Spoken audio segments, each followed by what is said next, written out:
It was expected to be a briefing to be addressed by the Foreign Secretary Vikram Misri on Prime Minister Narendra Modi's visit to Russia for the BRICS summit. But the Monday's special briefing turned out to be something else when Misri said that the ongoing India-China border entanglement in eastern Ladakh had indeed been resolved. It took weeks of intense negotiations and discussions at both the military and the diplomatic levels. India and China's population together constitute more than one-third of entire humanity.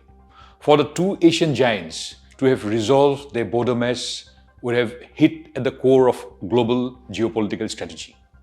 The West had spared no effort to position India at the forefront of its strategy in a bid to counter a rising China, a result of which is the Quadrilateral Security Dialogue, or the Quad.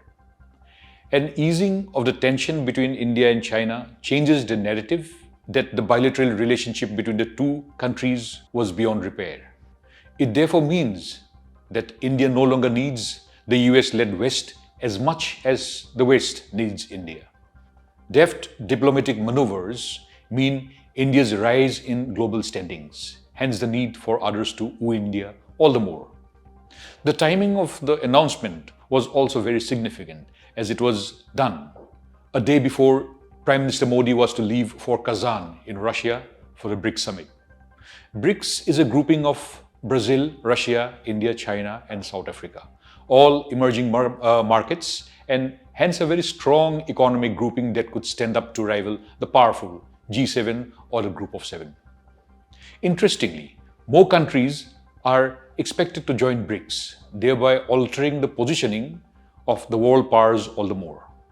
It also comes at a time when the West, led by Canada and US to a certain extent, had been mounting criticism of India, charging it of assassinations and attempts to conduct extrajudicial killings on their soil. While India and China had not been on the best of terms because of border disputes, the climax of which was on June 15, 2020, when 20 Indian soldiers died in a clash with the Chinese army at Galwan.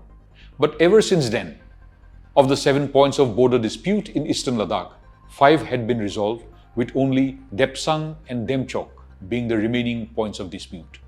Monday's announcement indicated that even the last 2 had been resolved. This brings us to only the dispute over Arunachal Pradesh, which China refers to southern Tibet, as the only dispute left standing. What the resolution at the ground zero level means is that there has been an agreement on military patrolling rights, which significantly reduces chances of any more confrontation between the two militaries.